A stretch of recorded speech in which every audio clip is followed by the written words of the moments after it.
The viewing port stretched 20 feet across, showing nothing but stars and the endless black of space. Jake Harrison stood there with his hands behind his back, staring out at the void. He had been on Kepler 7 station for 3 days now, and the weight of his assignment pressed down on his shoulders like a physical thing. Behind him, the conference room buzzed with activity. Translators checked their equipment. Assistants rushed back and forth with data tablets. Security personnel stood at attention near every entrance. This was supposed to be a historic moment. The Kreth Empire and the Valen Coalition had been at war for 12 years. Millions had died. Entire planets had been reduced to ash. Now finally they were talking about peace. And somehow Earth had been chosen to mediate. Jake turned away from the window and walked back to his seat at the long table. The chair felt too large for him, designed for beings much bigger than humans. Most species in the galaxy were bigger than humans, stronger too, faster, better at almost everything that mattered in space. 6 guards stood along the walls of the conference room. They were supposed to be protecting the diplomats, but Jake knew they were really here to watch him. The Galactic Council did not trust humans yet. Earth had only joined the galactic community 15 years ago, and most aliens still saw humans as children playing at politics. The largest guard was named Thex. He stood 8 feet tall, covered in gray scales that looked like armor plating. His species, the Gorvans, were famous across the galaxy as warriors. Thex had fought in wars on 7 different worlds. He had killed more beings than Jake had ever met. Next to Thex stood Scylla, a Praxian scout. She was smaller than the others, only 6 feet tall, but her forearms and lightning-fast reflexes made her dangerous. Her large eyes never stopped moving, constantly scanning for threats. The other 4 guards were from different species, each one a proven fighter, each one looking at Jake with barely hidden contempt. The conference room doors opened with a hiss. Ambassador Voss entered first. He was Kreth, a reptilian species with dark green scales and yellow eyes that seemed to glow in the light. 2 Kreth guards followed him, their hands resting on plasma weapons at their hips. Jake stood and offered the traditional Kreth greeting, pressing his fist to his chest. Voss returned the gesture, though his face remained cold and unreadable. "Commander Harrison," Voss said, his voice rough and rasping. "Shall we begin?" The Valen representative arrived moments later. Her name was Kira, and she belonged to a species that looked almost human except for the silver skin and the 3 fingers on each hand. She nodded to Jake but did not speak. For the next 6 hours they talked. Or rather, they argued. The Kreth wanted territory. The Valen wanted reparations. Both sides wanted the other to admit fault for starting the war. Jake sat between them, trying to find common ground where none seemed to exist. Thex stood near the door, his arms crossed over his massive chest. At one point, Jake caught the Gorvan warrior yawning. The guard did not even try to hide it. When they finally called a recess, Jake was exhausted. His translator earpiece had given him a headache and his throat was dry from talking. He gathered his notes and headed for the door. "Commander Harrison." Thex's voice was deep enough to feel in your bones. Jake stopped and turned. The big warrior looked down at him with something like pity. "You are wasting your time. The Kreth and the Valen will never make peace. This conference is just theater. Political games. You should go home before you get hurt." "Maybe," Jake said, "but I have to try." Thex snorted, a sound like rocks grinding together. "Humans, always so idealistic. The galaxy will teach you better in time." Jake left the conference room and made his way through the station's corridors. Kepler 7 was massive, a city in space that housed over 50,000 beings from hundreds of different worlds. The corridors were wide enough for 4 people to walk side by side, and the ceiling soared 30 feet overhead. He found a small cafe near the human section of the station. The owner was from Earth, an older woman named Lisa Chen who had been living in space for 20 years. She served real coffee, not the synthetic stuff most aliens drank. "You look terrible," Lisa said as Jake sat down at the counter. She poured him a cup without asking. "How are the negotiations going?" "About as well as expected," Jake said. He wrapped his hands around the warm cup and breathed in the steam. "The Kreth want everything. The Valen want blood, and I am sitting in the middle trying to convince them that peace is possible." Lisa leaned against the counter. "Is it possible, I mean?" Jake thought about that. "I do not know, but giving up is not an option. That is very human of you, Lisa said with a small smile. They talked for a while about nothing important. Lisa told him about the station's life support systems, which she helped maintain. She mentioned that some of the alien diplomats had been receiving threats from extremist groups who opposed the peace talks. Jake filed that information away. It might be important later. When he returned to his quarters, Jake pulled up the security files on his data tablet. Something bothered him about the guards. They were supposed to be elite, the best warriors the Galactic Council could provide. But they seemed distracted, almost bored, as if they did not take the threat seriously, or as if they did not care what happened to him. Jake spent the next hour reviewing the protocols for the conference. Everything seemed standard. The guards would maintain their positions. The diplomats would be escorted to and from the meetings. All weapons except those carried by security would be banned from the conference areas. He noticed one thing that seemed odd. There was a ceremony planned for the third day, something called the Vekar. The file did not have much detail, just that it was a Kreth tradition to celebrate agreements. Jake made a note to research it further. His communicator beeped. A message from the Galactic Council informed him that preliminary progress had been made. Both sides had agreed to continue talks. The ceremony would proceed as planned. Jake set down the tablet and looked out the small window in his quarters. Stars filled the view, cold and distant. Somewhere out there, people were dying in a war that had gone on too long. If he could help stop it even a little, then the contempt of the guards did not matter. The difficulty of the negotiations did not matter. He thought about what Thex had said. That he was wasting his time. That humans were too idealistic, maybe that was true. But Jake had not come all this way to give up because the aliens thought humans were soft. He had a job to do and he would do it, no matter what anyone thought. He went to bed that night thinking about the Vekar ceremony. Something about it nagged at him, but he could not put his finger on what. He would research it tomorrow after the morning session. Outside his window, the stars continued their eternal watch, cold and uncaring. In 3 days, everything would change. But tonight, Jake Harrison slept, unaware of what was coming. The station turned silently through the void, carrying thousands of souls toward a moment that would define them all.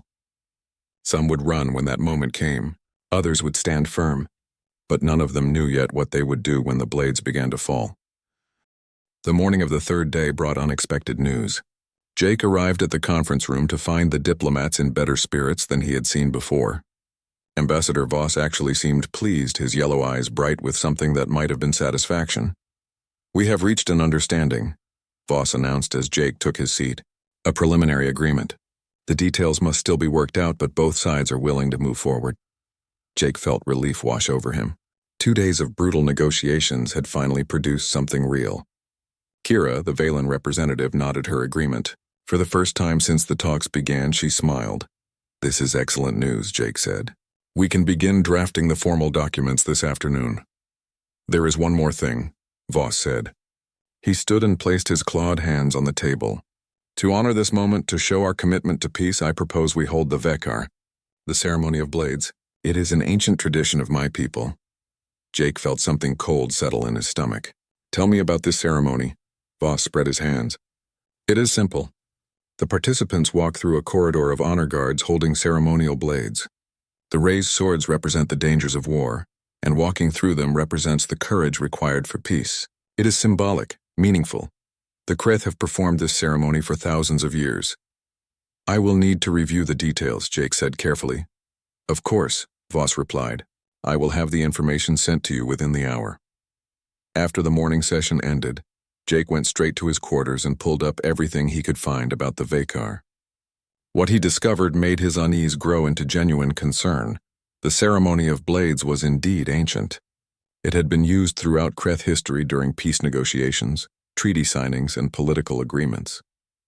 But Jake found something else too. In 17 documented cases over the past 300 years, the ceremony had ended in violence.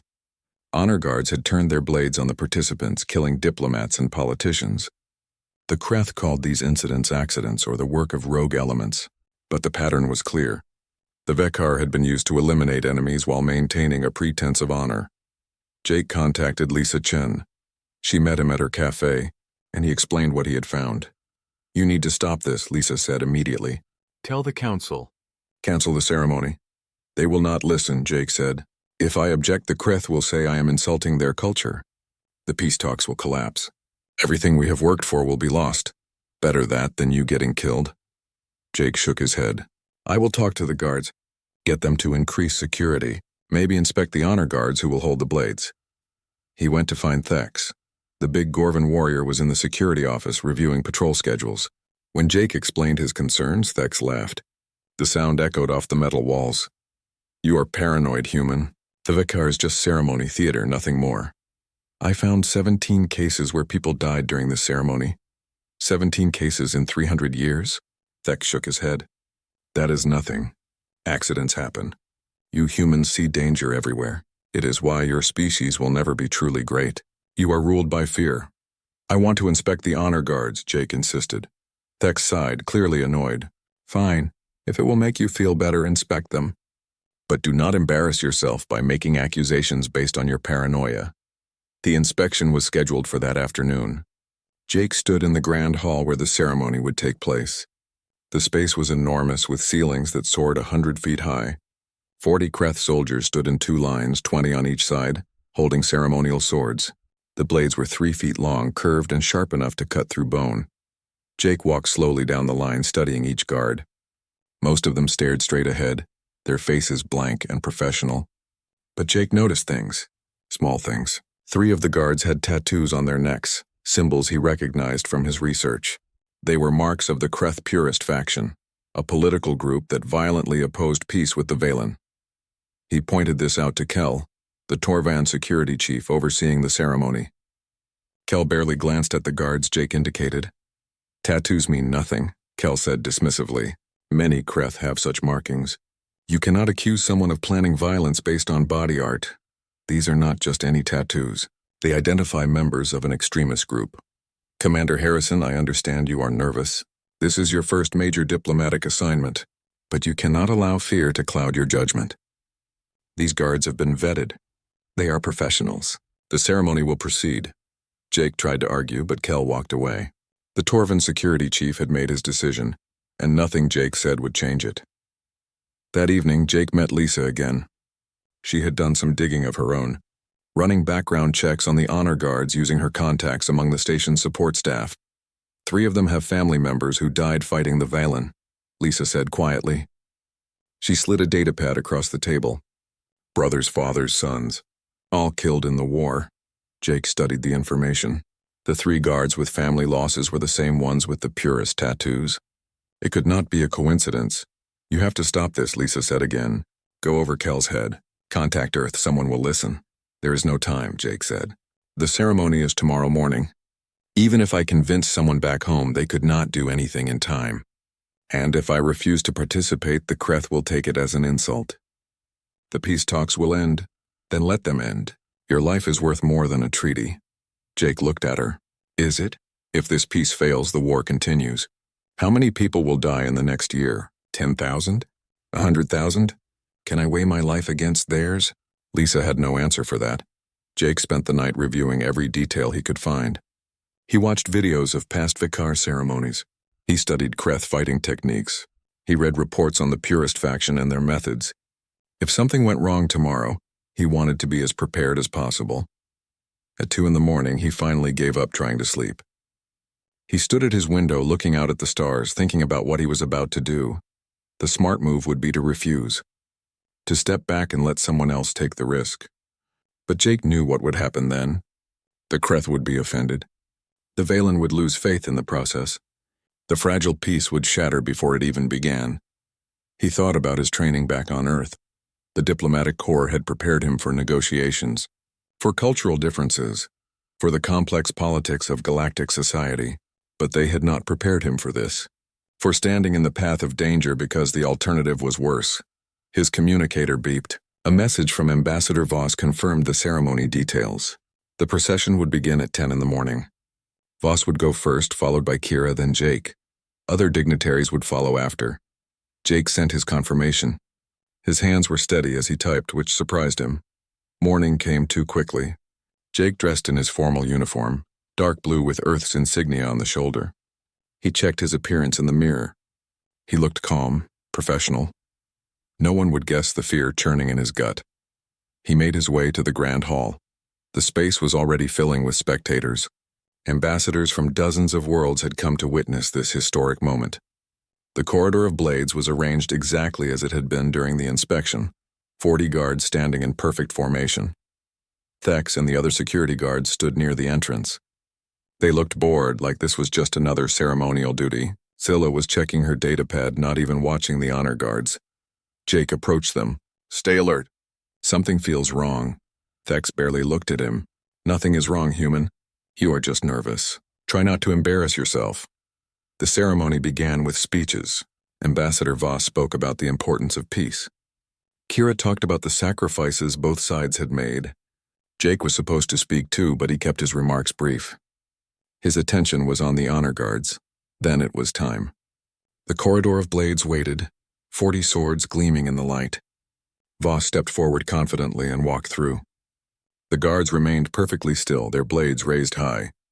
Voss emerged from the other end unharmed. Kira went next. She walked slower, more cautious, but she too made it through safely. Now it was Jake's turn. Every eye in the grand hall turned to watch him. He stood at the entrance to the corridor, and that was when he saw it. A small movement, barely noticeable. The guards had shifted their grips. The angle of the blades had changed, just slightly. They were no longer pointed straight up. They were tilted inward, toward where he would be walking. Jake's breath caught in his throat. This was it, the moment he had been dreading. He looked at the security guards, hoping they had seen what he saw.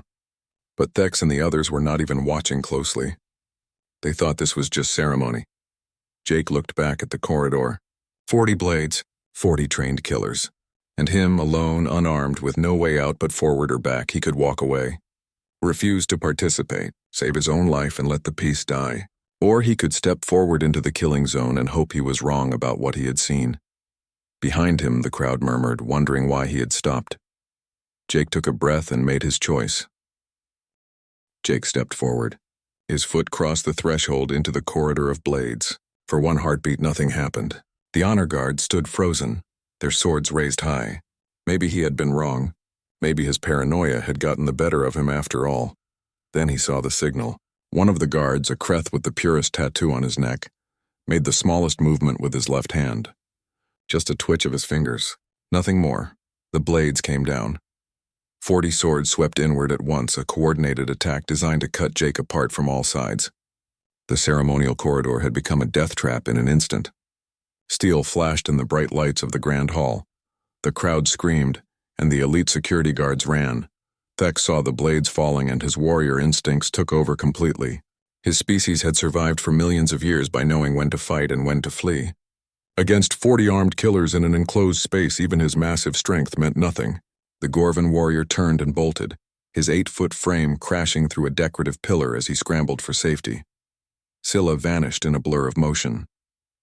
Her Praxian reflexes were faster than human eyes could follow.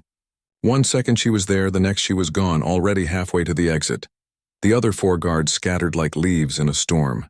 One dove behind a pillar, another dropped flat to the ground. 2 more sprinted for the nearest doorway. Their training, their pride, their duty, all of it meant nothing when death came so fast and so certain. In 3 seconds, all 6 elite guards had abandoned their posts. Only Jake Harrison remained standing at the entrance to the corridor of blades. Time seemed to slow down.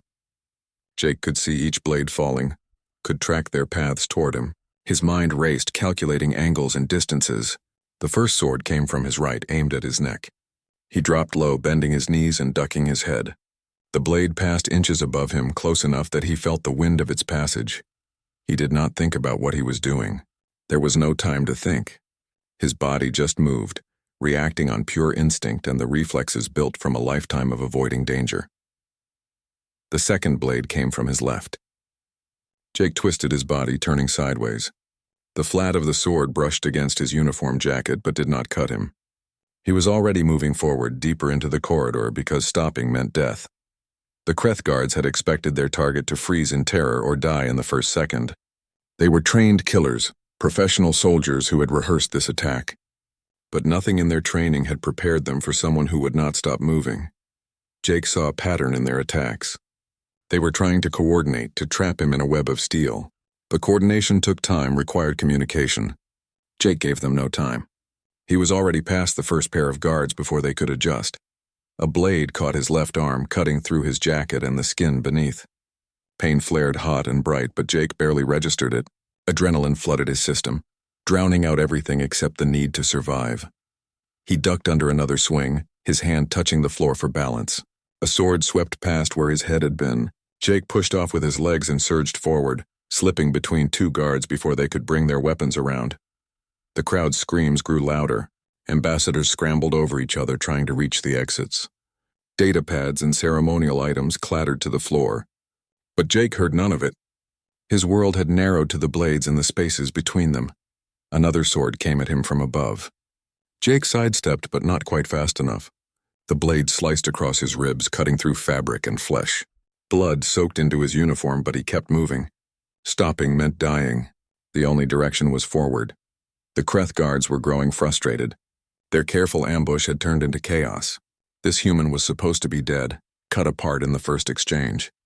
Instead, he was nearly a quarter of the way through the corridor, dodging and weaving like some impossible ghost.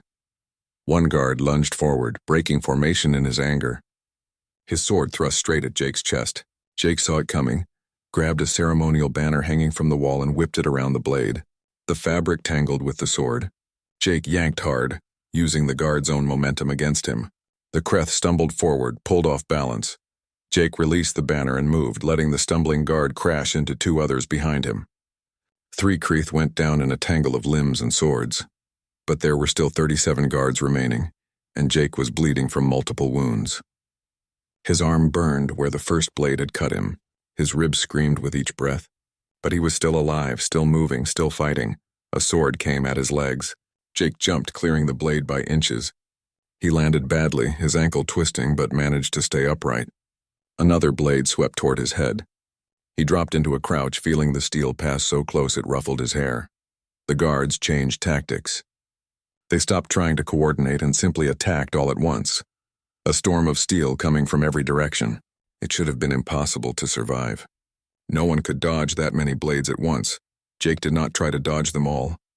Instead, he moved into the smallest gaps, the spaces where the blades had not yet reached. He made himself as small as possible, twisting and turning, using every inch of available space. His movements were not elegant or practiced. They were desperate, improvised, the actions of someone with no choice but to adapt or die. A blade caught his shoulder. Another sliced across his back. Pain exploded through him, but he pushed it aside. He could deal with pain later. Right now, he just needed to survive one more second, and then another, and then another. He was halfway through the corridor now. 20 guards behind him, 20 ahead. His uniform was in tatters, soaked with blood. His vision swam from blood loss and adrenaline. But he was still moving. One of the Kreth guards made a mistake.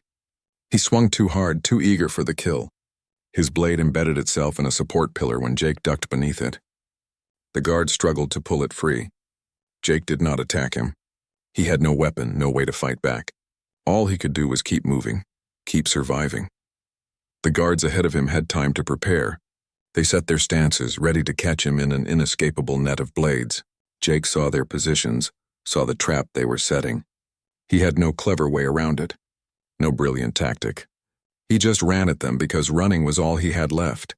3 swords came at him simultaneously. Jake threw himself into a slide, his body hitting the polished floor hard. The blades passed above him. His momentum carried him between the legs of 2 guards. He scrambled to his feet on the other side, ignoring the pain in his knees and back. More blades. More pain.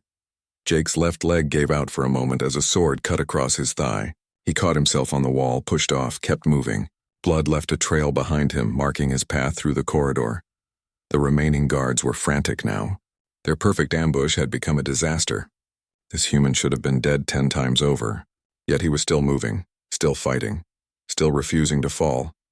Jake could see the end of the corridor now, just 10 guards away. His body was failing. Each breath brought agony from his cut ribs. His vision blurred from blood loss. His legs felt like they were made of lead. But the end was there, so close. The last 10 guards formed a wall of steel, their blades creating a barrier that seemed impassable. Jake did not slow down. He ran at them with the last of his strength, no plan, no strategy, just pure stubborn refusal to give up. A blade came at his chest. Jake turned sideways, felt it cut across his uniform but miss his body. Another sword swept at his head. He ducked and pain exploded through his skull as something struck him. He staggered, nearly fell, but kept his feet. Then the station alarms began to blare. Red lights flashed throughout the grand hall. Heavy footsteps echoed as station security forces stormed in, weapons drawn and ready. The Kreth honor guards froze. Their plot had failed. The human was still alive, still standing, and now they were surrounded by armed security forces who had witnessed everything. One by one, the guards dropped their weapons. The ceremonial swords clattered to the floor. They raised their hands as security personnel moved in to arrest them. Jake stood in the center of the corridor, swaying on his feet. Around him lay scattered swords and pools of his own blood. His uniform hung in shreds. Cuts covered his arms, chest, back, and legs. Blood dripped from a dozen wounds, but he was alive. He took one more step forward, then another, until he finally emerged from the corridor of blades. His legs gave out and he collapsed to his knees. The grand hall spun around him. He could hear shouting, running footsteps, the sounds of the guards being arrested. Someone knelt beside him. Lisa Chen. Her face was pale with shock. "You crazy, stupid, impossible human," she whispered. "You should be dead." "Probably," Jake managed to say. Then the darkness took him and he knew nothing more. Jake woke up in the medical bay 2 days later. The ceiling above him was white and sterile, dotted with medical equipment he did not recognize. For a moment he could not remember where he was or what had happened. Then the memories came flooding back. The corridor, the blades, the pain. He tried to sit up and immediately regretted it. Every muscle in his body screamed in protest. Bandages covered his arms, chest, and legs. Medical monitors beeped softly beside his bed. "Easy there," Lisa Chen said. She had been sitting in a chair beside his bed, and now she stood and gently pushed him back down. "You have been through enough. Do not make it worse by tearing your stitches." "How long was I out?" Jake's voice came out rough and dry. 2 days. The doctors had to repair a lot of damage. You lost almost 3 pints of blood, 15 separate cuts, 3 of them deep enough to be serious. Mild concussion, sprained ankle, bruised ribs. The doctor said you should have died from blood loss alone. Jake closed his eyes. "But I did not die." "No," Lisa said softly. "You did not die. And because you did not die, the peace treaty is being signed today. The Kreth are so ashamed by what happened that they have agreed to terms even more favorable than before. The assassination attempt turned into the best thing that could have happened for the negotiations. People tried to kill me, and it is a good thing." Jake laughed, then winced as pain shot through his ribs. "That is one way to look at it." Lisa sat back down. "There is something you should know. The security guards, the ones who were supposed to protect you, they have not come to visit. They are too ashamed to face you." "I do not blame them," Jake said. "They reacted on instinct. When you see 40 blades coming at you, running makes sense. It is the smart thing to do. Then why did you not run?" Jake was quiet for a long moment. "I do not know. Maybe I am just stupid." Lisa smiled despite herself. "Maybe. But it was impressive stupidity." Over the next few hours, various officials came to visit. The Galactic Council sent representatives to thank him and apologize for the security failure. Ambassador Voss came personally, his yellow eyes filled with what looked like genuine remorse. The Kreth ambassador explained that the purist faction had been rounded up, their leaders arrested.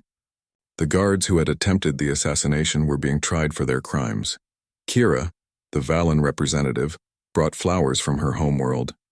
"What you did was either the bravest or most foolish thing I have ever witnessed," she said. "Perhaps both, but it has secured peace between our peoples. For that we owe you a debt we can never repay." Jake accepted their thanks and apologies with quiet grace, but he felt uncomfortable with all the attention. He had not been trying to be a hero. He had just been trying to do his job. The Galactic Council wanted to give him a medal and hold a public ceremony. Jake declined. The last ceremony had not gone well for him, and he had no interest in another one. Eventually, they accepted his refusal. On the 3rd day, Jake felt strong enough to sit up properly. He was reviewing messages on a datapad when Lisa brought him lunch from her cafe. Real Earth food, not the bland medical meals the station provided. "You have visitors," Lisa said as she set the food down. They have been waiting outside for an hour, working up the courage to come in. Who? The security guards. Jake felt his stomach tighten. Send them in. They entered slowly like children who knew they were in trouble. Thex came first, his massive frame somehow looking smaller than before. Scylla followed, her forearms held close to her body. The other 4 guards trailed behind, none of them able to meet Jake's eyes. The room felt too small with all of them crowded inside. They stood in silence for a long moment, no one wanting to be the first to speak. Finally, Thex cleared his throat. We came to say... He stopped, started again.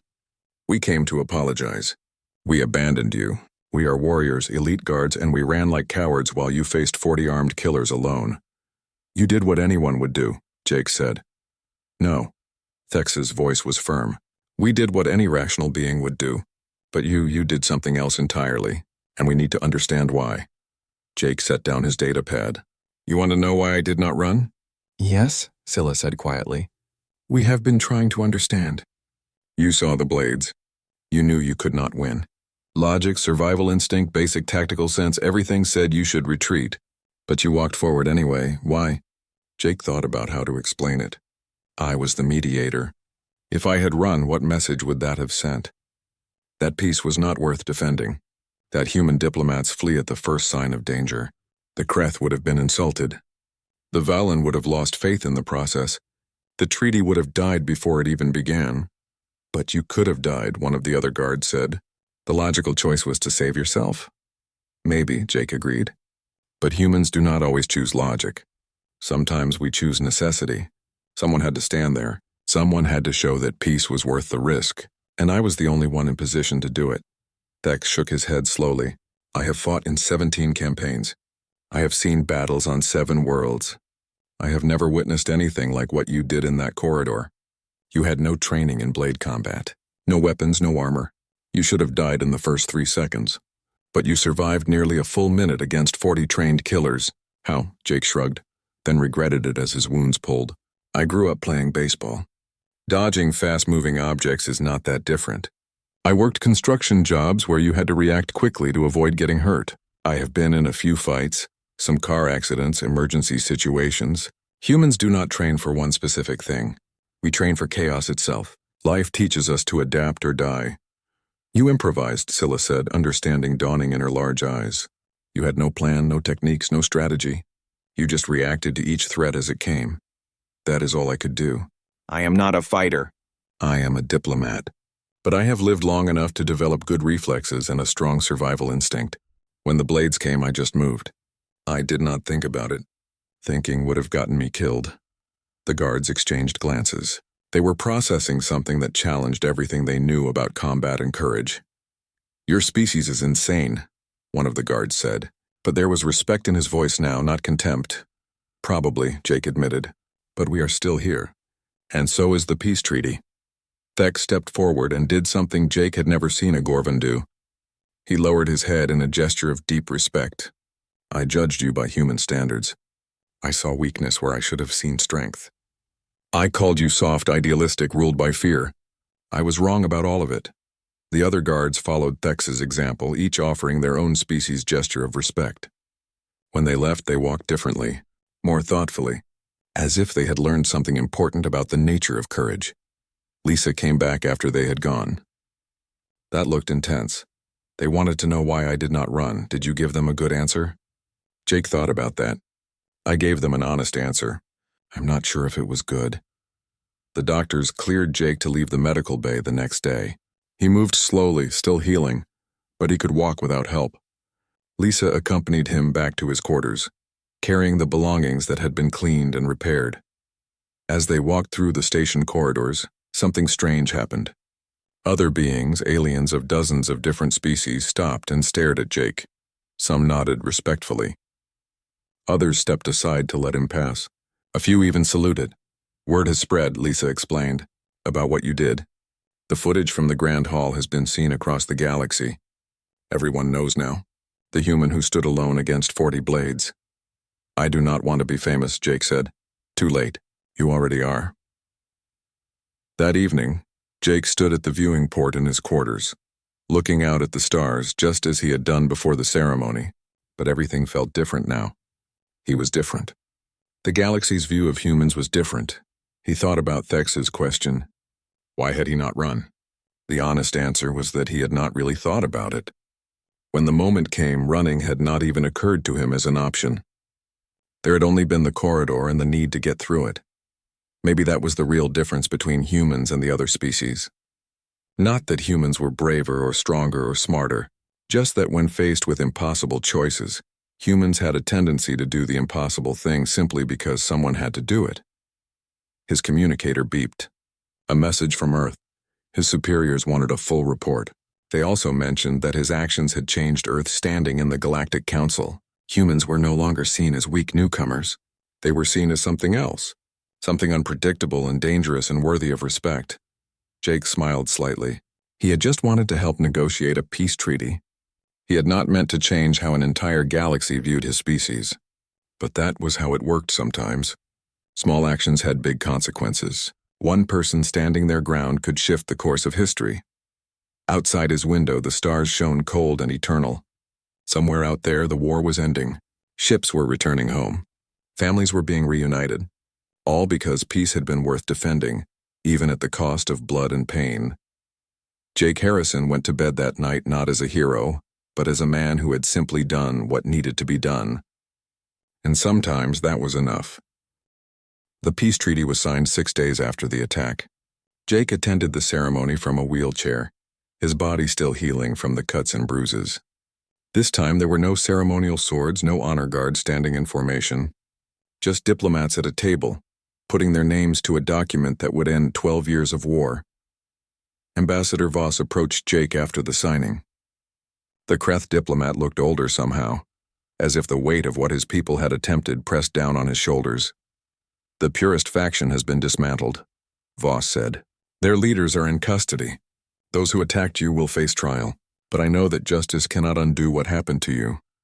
Justice is not about undoing the past, Jake replied. It is about preventing the future. Make sure nothing like this happens again. That is all I ask. Voss nodded slowly. The Vekar, the ceremony of blades, has been banned. No Kreth will ever use it again. We cannot erase our history, but we can learn from it, and we have learned much from you, Commander Harrison. After the ceremony, Jake spent his time recovering and preparing to return to Earth. His mission was complete. The peace was secured. Now he could go home and try to forget the feel of blades cutting into his flesh. But the galaxy would not let him forget. News of what happened spread across hundreds of worlds. The footage from the Grand Hall had been transmitted everywhere, analyzed and discussed endlessly. Humanity, which had been seen as a minor species on the edge of galactic society, suddenly became the subject of intense interest and speculation. Other species wanted to understand what made humans different. How had Jake survived when any other being would have died? What kind of species produced individuals who would face impossible odds rather than retreat? The questions came from everywhere. Scientists wanted to study human reflexes and decision-making. Military strategists wanted to understand human tactics. Philosophers debated the nature of human courage. Jake ignored most of it. He was not interested in being a specimen or a case study. He just wanted to heal and go home. Lisa visited him every day, bringing food and conversation.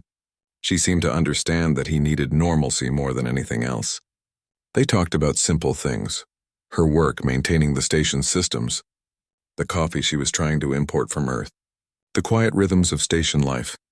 They are calling you a hero, Lisa said one afternoon. Across the galaxy. The human who would not run. I am not a hero, Jake said firmly. I was just doing my job. Your job was to negotiate peace. It did not include facing 40 assassins alone. Maybe not officially, but when the moment came, there was no one else. So I did what needed to be done. That is not heroism. It is just responsibility. Lisa studied him for a moment. You really believe that, do not you? Yes. Then you are either the most humble person I have ever met or the most stubborn. Jake smiled slightly. Probably both. 2 weeks after the attack, Jake was cleared to travel. His wounds had healed enough for the journey back to Earth. He was packing his belongings when Thex appeared at his door. The big Gorvan warrior looked uncomfortable in the small doorway. I came to say goodbye, and to ask one more question, if I may. Go ahead. In that corridor, when the blades were falling, did you ever think about running? Even for a moment? Jake thought about that honestly. No, I did not. And I do not know why. Maybe my mind just did not consider it as an option. Or maybe I was too focused on survival to think about anything else. I truly do not know. Thex nodded slowly. That is what makes your species so dangerous. Not that you are brave. Bravery is common enough in the galaxy, but that you act without considering retreat. You commit fully, even when logic says you should not. It is unpredictable, unsettling. Is that a compliment or a warning? Both, Thex said. The galaxy is learning to respect humans. But respect and trust are different things. You have earned the first. The second will take time. I can live with that. Before Jake left the station, he had one more visitor. Kira, the Valen representative, came to his quarters with a gift. It was a small crystal, glowing with inner light. In Valen culture, we give these to those who have shown great courage. Kira explained. It is called a memory stone. It records a moment in time and preserves it. I have recorded the moment you stepped into that corridor, so that you will never forget what you did and what it meant. Jake accepted the crystal carefully. Thank you. But I do not think I could forget even if I wanted to. Perhaps not. But years from now, when the memory fades and the scars are just marks on your skin, you can look at this stone and remember. You changed history, Commander Harrison. You changed how the galaxy sees your species. That deserves to be remembered. The journey back to Earth took 3 weeks. Jake spent most of it in his cabin, reviewing reports and thinking about everything that had happened. The assassination attempt, the flight of the guards, the blades, the blood, the aftermath. He tried to understand his own actions, to analyze why he had done what he did, but the more he thought about it, the less sense it made. By every rational measure, he should have run, should have retreated and lived to negotiate another day, but he had not run, and he still could not fully explain why. When he finally arrived on Earth, he expected a quiet return, maybe a debriefing with his superiors, then back to his normal life. Instead, he found reporters waiting, crowds gathering, people who wanted to see the human who had stood alone before the blades. Jake avoided the attention as much as possible. He gave his reports to the diplomatic corps and declined all interview requests. He was not interested in fame or recognition. He had done his job, and that was enough. But Earth had changed while he was gone, just as the galaxy had. Humanity's status in the Galactic Council had shifted. Other species were approaching Earth with new proposals, new opportunities, new levels of respect. All because one human had refused to run. Jake found it both gratifying and troubling. He had not meant to change anything so fundamental. He had just been trying to preserve a peace treaty. 6 months later, Jake was assigned to another diplomatic mission. This time, the negotiations were between 3 different species, all trying to resolve a trade dispute. It was complex work, requiring patience and careful navigation of cultural differences. The security team assigned to protect him was different this time.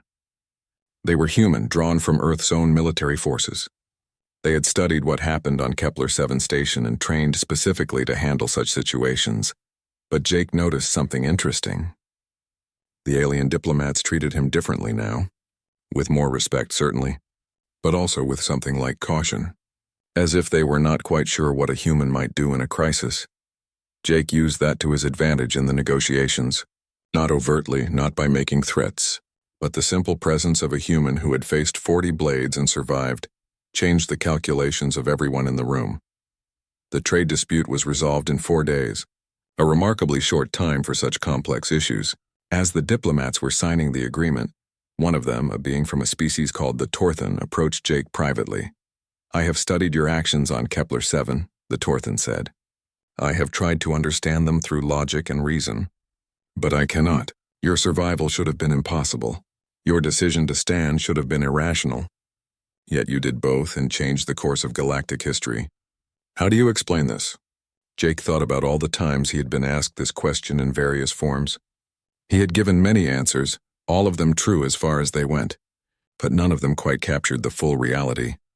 "I think," Jake said slowly, "that humans are good at doing impossible things, not because we are special or superior, but because we often do not realize something is impossible until after we have already done it. We act first, think later. It is a terrible survival strategy by any logical measure, but sometimes it works." The Torthan considered this. So you are saying humans succeed through ignorance? Sometimes.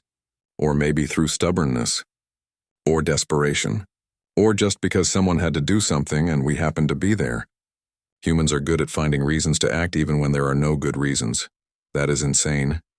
Yes, Jake agreed. It probably is. Years passed. Jake continued his work as a diplomatic mediator, traveling to different worlds, helping resolve conflicts. He was good at his job, perhaps better than before. The experience on Kepler-7 had taught him things about himself and about courage that no training could provide. He kept the memory stone Kira had given him. Sometimes late at night he would hold it and watch the moment play back, himself standing at the entrance to the corridor. The blades falling. His decision to step forward rather than back. Each time he watched it, he saw something different. Sometimes he saw foolishness. Sometimes courage. Sometimes just a man doing what seemed necessary in the moment. The truth was probably all of those things and more. Humans were complex. Their motivations were often unclear even to themselves. They acted for reasons that seemed irrational to other species and somehow made it work. The peace between the Kreth and the Valen held. Jake heard reports over the years about the progress they were making. Trade agreements were signed. Cultural exchanges were established. The wounds of 12 years of war slowly healed. And through it all, the story spread. The human who stood alone before the blades. It became a legend told on 1,000 worlds. Some versions were accurate. Others were exaggerated or distorted. But the core remained the same.